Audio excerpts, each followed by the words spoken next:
Hi friends, I'm Leslie. I am an integrative health and nutrition coach, a brain health coach, and a gut health expert. I like to talk to people about finding freedom through taking control of their health and ditching the diet culture and opting out of the sick care system.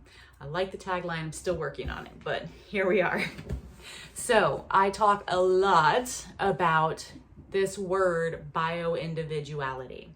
So if you break it down, I think you can figure out what it means. It just means that each individual biological person is unique. Your biology is unique. Your body is unique to everyone else's.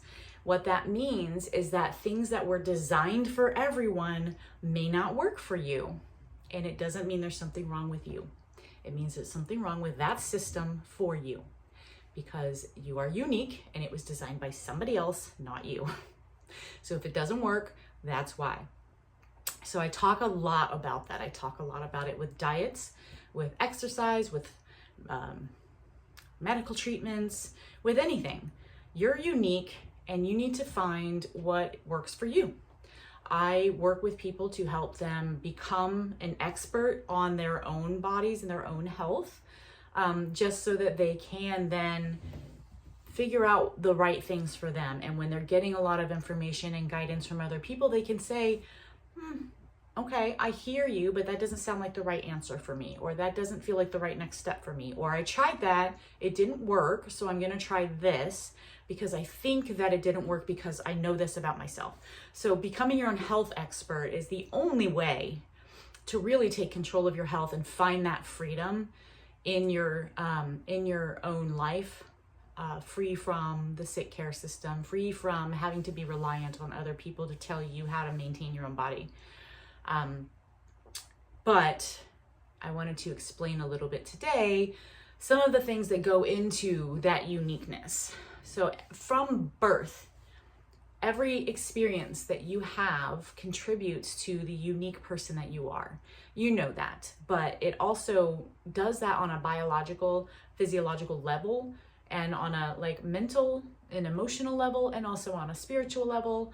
But some of the ways it can do that on a biological level is your birth experience.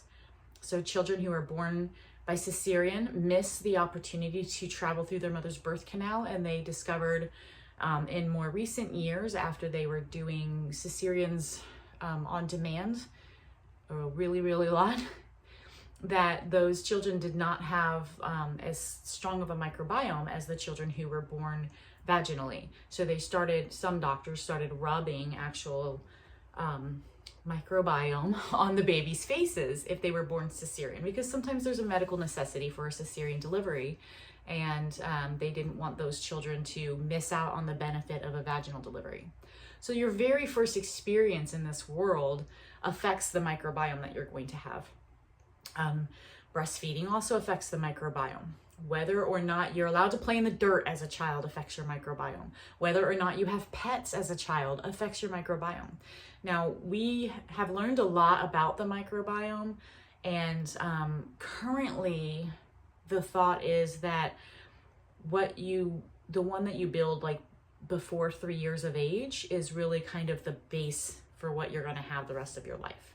You can affect change, but it's more lifestyle change related, like you have to keep that change going, than necessarily permanent change.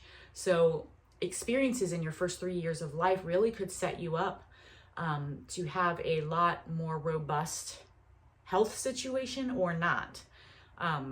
It is what it is, so there's no reason to be mad at your mom or feel bad about it or think that you're just destined for failure because you didn't have a dog when you were 2. But if you have young children or are gonna have children, just keep that in mind, that those experiences are important in life.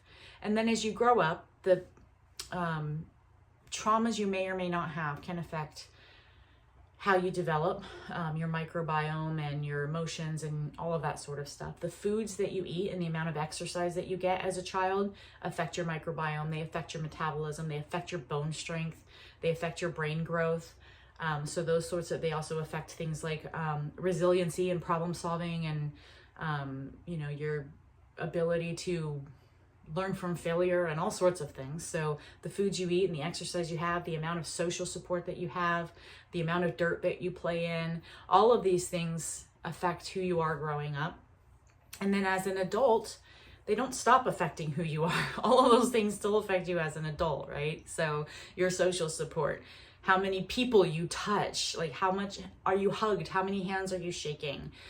Do you have pets? What do you eat? If you eat fast food for 3 days, that's enough to destroy like 80% of the diversity of your microbiome. They've done a study. They fed people McDonald's for 3 days, and like, I think it was 80% reduction in their microbiome diversity. Diversity is very good in your microbiome, okay? It's not just a political, cultural buzzword right now. It's very good in your microbiome. So depleting it by 80% is really setting you up to be very vulnerable to injury and illness. So there's a lot of physiological things that go into your bioindividuality. But also, we can't pretend that your lifestyle doesn't affect the choices that you make and the way that you feed yourself, or how much you exercise, or how hard or easy it is for you to make change in your life. Your lifestyle definitely plays a part in that. The amount of money that you have, the amount of time that you have, the amount of support that you have, how many people you might be sharing your chores and your bills with, the job that you have, the hours that you keep, all of those things affect that stuff.